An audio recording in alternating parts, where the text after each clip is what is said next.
So will they have enough confidence to play that way against Brazil on Sunday? What do we think? Well, I'm a bit interested in the difference between, or what the kind of football that Italian league produces normally. Malcolm, I'm going to ask you this, and there's a lot of talk now about English league football and what it's producing in its national 11. Well, the Italian league's a very, very defensive league. And they've been playing very similar to this in their early games, even in these later games where they scored 8 goals. You know, everybody's raving about the Germany and Italian game when it was 4-3, but it was only because the teams collapsed.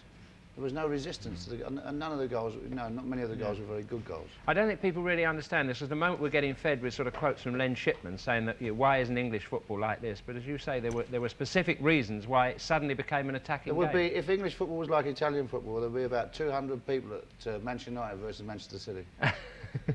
It's terrible Italian football. Yeah. Because they're so defensive. Yeah, terribly defensive.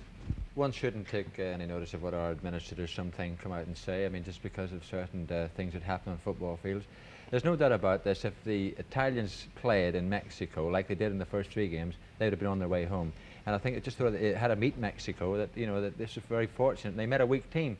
And as Malcolm said, that all the goals came in the 30 minutes period of extra time, which this was the best period of this 2-hour match. And if the Snellinger hadn't cut that equaliser, he wouldn't have had such a marvellous match. And he would say Italy was lucky to scrape through. I mean, if the Brazilians hit their form on Sunday night, goodness knows what the score's going to be. I'm sure Paddy's got something. Those were stinging newspaper reports, Paddy. I mean, much worse than ever our players have to have from Italy. Do you think that might have spurred the players on a bit? Possibly. I don't know if players take the press too much have to you, heart. As a writer, ever had a go at you and it made an effect on you? The best newspapers I've got are in my toilet. That's the best place for the majority of them anyway.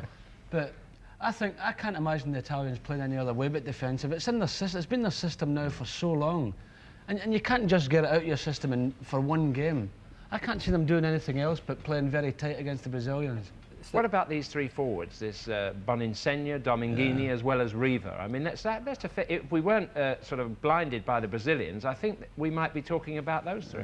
But I think probably Riva, to a great thing, he's an individualist more than anything else. He's not really a team player like most of the Brazilian forwards are. The Brazilian forwards, they're great players, but they can play within the framework of their team. And yet I don't think it's possible for him to do that. You saw in that clip of film there that Riva was outside his own penalty area, got the ball up and ran about 20 yards to suck a magnificent ball through for Rivera.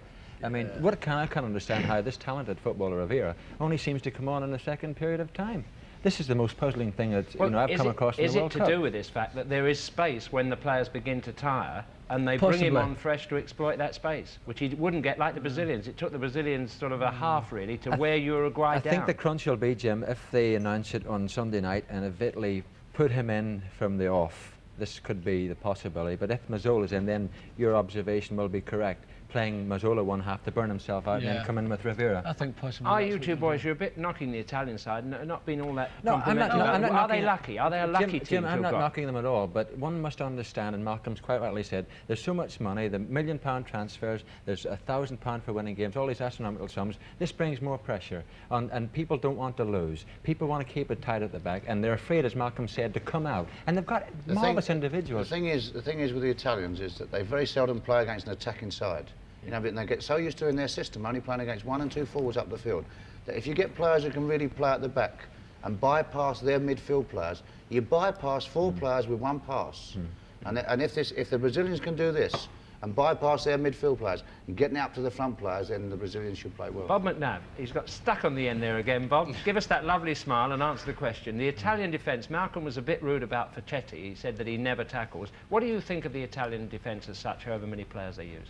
Well, they didn't have much to do in the qualifying matches, but when they scored 4 against Mexico, I don't consider Mexico a very good team, so that's there's nothing to go on that at all. And then the German match, for me, the only reason they got so many goals, both teams, was due to fatigue, which you know, there was no midfield play in the end, towards the end of the game. It just gone up from one end to the other, and they got the lucky bounce of the ball at the end. But as for their defence, Facchetti. As an individual, I've not seen, like Malcolm says, I've not seen him make a tackle yet. Yeah. So, you know, I think he's going to have a problem with Jairzinho because he'll have to tackle him. I think, Jimmy, probably the reason why we're a bit annoyed about the Italians is probably they've got better individual players than any other country in Europe. And they don't use them. They don't use them. The system doesn't allow players to use their own. We met a fellow last night, Paddy and I, you know, and he said, we Oh, said, funny. the Brazilians will win, you know. He said, the Brazilians, he said, they make coffee, he said, we make espresso. And I'm not going to ask anybody to follow that and just pass it back to you, Brian. Yeah. I'm glad Bob McNabb got a word in there. That'll at least save us getting another stack full of mail tomorrow saying he doesn't get enough words in.